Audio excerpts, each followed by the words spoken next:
Hey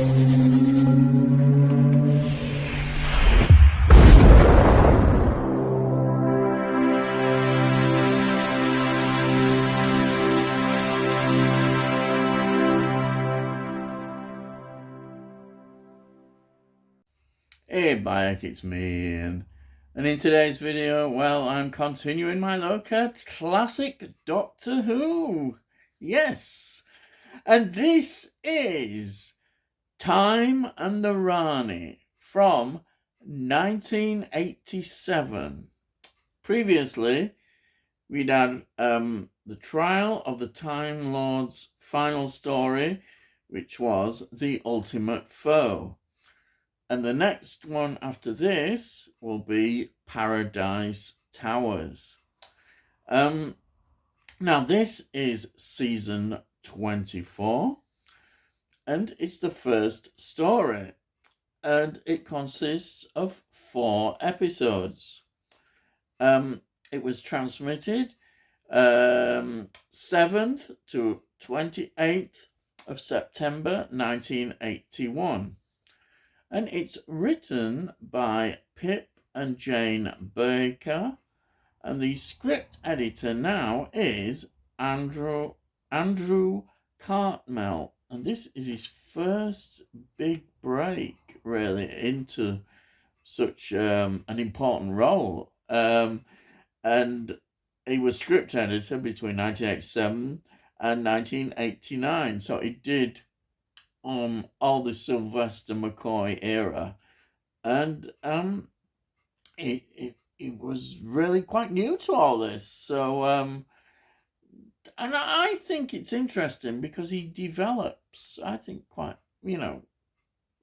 certainly by the 3rd season of Sylvester McCoy, he's making really good choices, and I think the series improves. Some of the scripts, like this one, I think were just there and he had to get on and do them. But then he would develop his own commissioning and all that kind of thing that happens.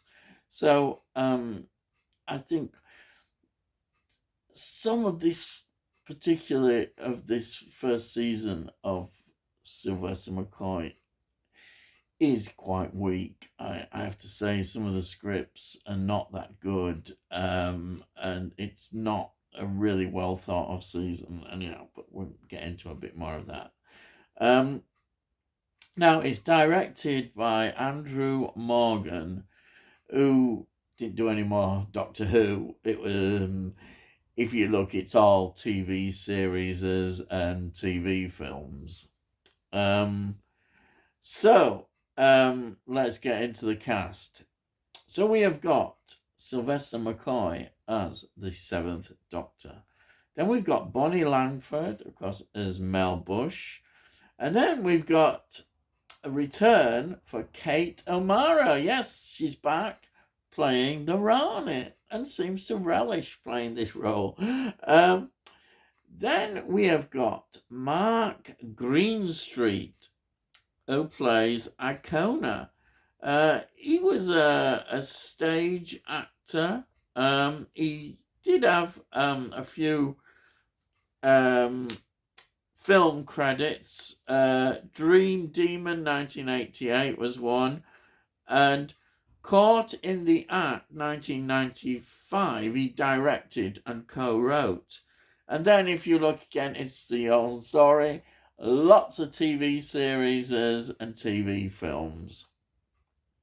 Then we've got Donald Pickering, who plays Bayes. Now, Donald Pickering was in Doctor Who in The Keys of Marinus, which was a first Doctor story from 1964. Also, The Faceless Ones from 1967. So, yeah, some really going back old Doctor Who there from the 60s. Right, so he's got quite a few film credits as well. He was in Doctor at Large, 1957. He was in Battle of the Bulge, 1965. He was in Fahrenheit 451, 1966. A Bridge Too Far, 1977. Is that surprising? It seems that everybody's in A Bridge Too Far. He was in the 39 Steps, 1978 version. Zulu Dawn, that pops up a lot. He was in that, 1979. Yanks, 1979. And The Man Who Knew Too Much, 1997. Monk Dawson, 1998. And then from there, it's a lot of TV series and TV films. Then we have got Wanda Ventham, who, of course, had previously been in Doctor Who, in The Image of Fendal, 1977, and of course, The Faceless One, 1967, with Donald Pickering. Now, her credits are My Teenage Daughter, 1956. These are some, not everyone, but I just picked some highlights on here. The Navy Lark, 1959. Carry On Cleo, yes, 1964. Death is a Woman, 1966. Mr. 10%, 1967. And we've heard this one before, The Blood Beast Terror, 1968. And Carry On Up the Khyber, 1968. So another Carry On film credit. And she was also in Asylum, 2005. And Absolutely Fabulous, the movie, from 2016, which was a film from based on the TV series. And then again, if you look at her credits, there's a lot of TV series and TV films. So what is this story about? Well, it might be a big clue. It's the Rani. Yes. Now the Rani, and her scheme is that she's collecting all the greatest geniuses everywhere, from time and space, and taking them to a laboratory, of course, on the planet Lacerturia. And she can use their minds to power a time manipulator. She's always trying to get about manipulating time and doing all this kind of stuff.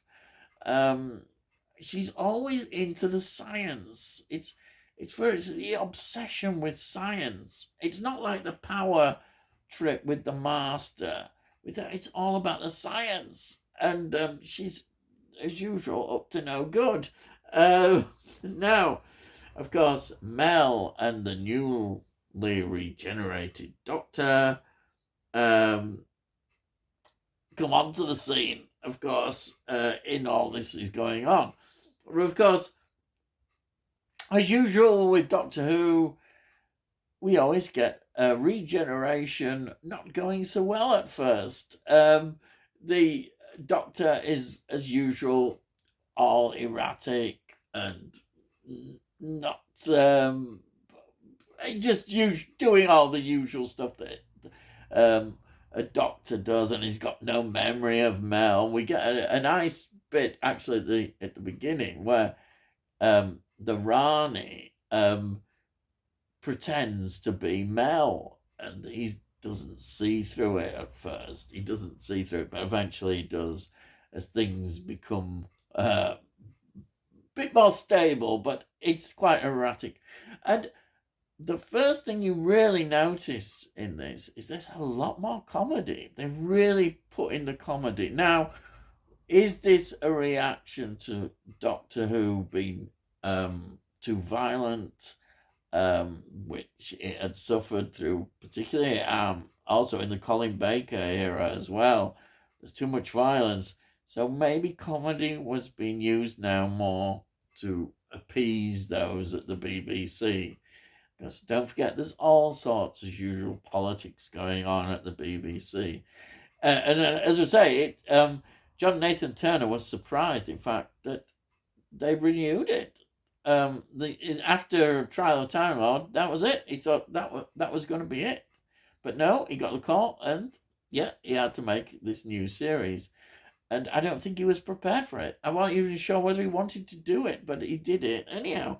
And I think, in a way, all what I've discussed there kind of is reflected in this story, because if you look amongst the fans who vote for all these, what is the best to the worst, I'm afraid this one is the third worst story behind Fear and the Twin Dilemma by fans.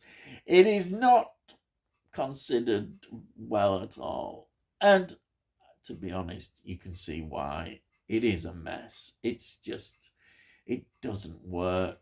It's flat to me. It as a story, it doesn't feel much purpose in it. The director tries the best to get the best, but it's another run round a quarry, and that's it.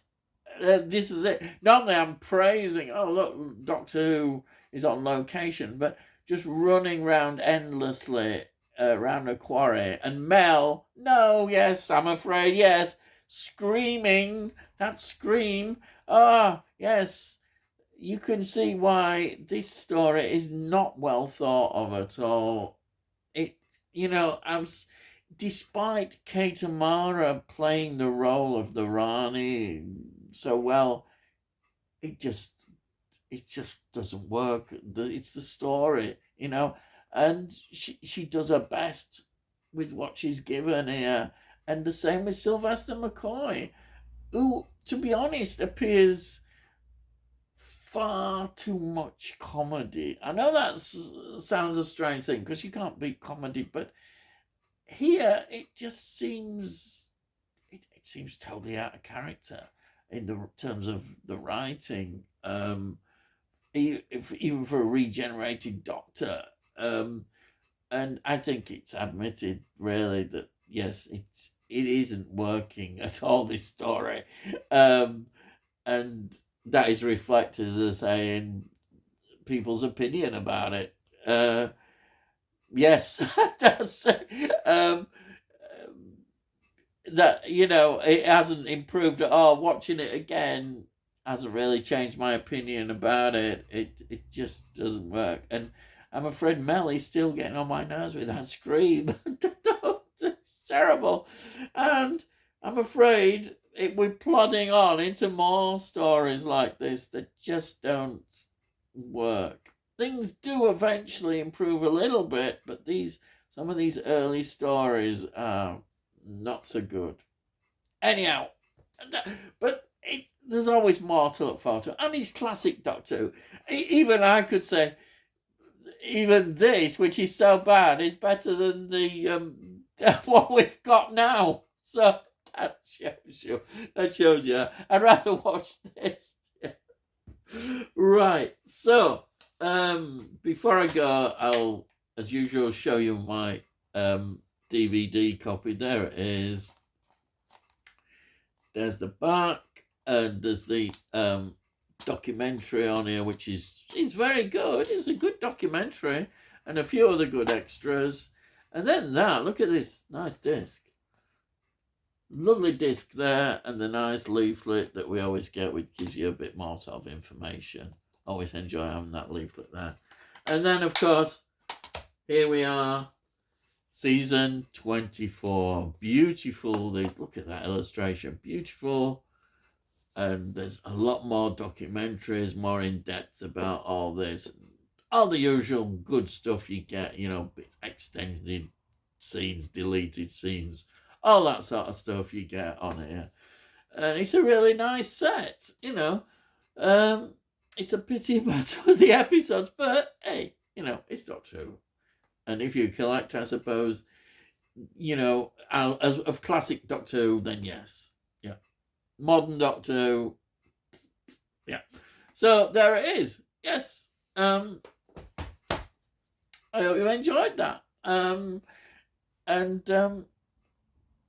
if you've enjoyed this, well, please give it a like as well. If you give this a like, it's good for my channel. And it gets it out onto YouTube, and then other people might enjoy it. So, yeah, good. Give it a like. Also, if you got any comments, please put your comments down. I'll always read your comments and reply to them. Thank you so much if you do. Yeah, thank you so much for watching. So that's it really. Yes, I better go now. So all I've got to say is I'll see thee again.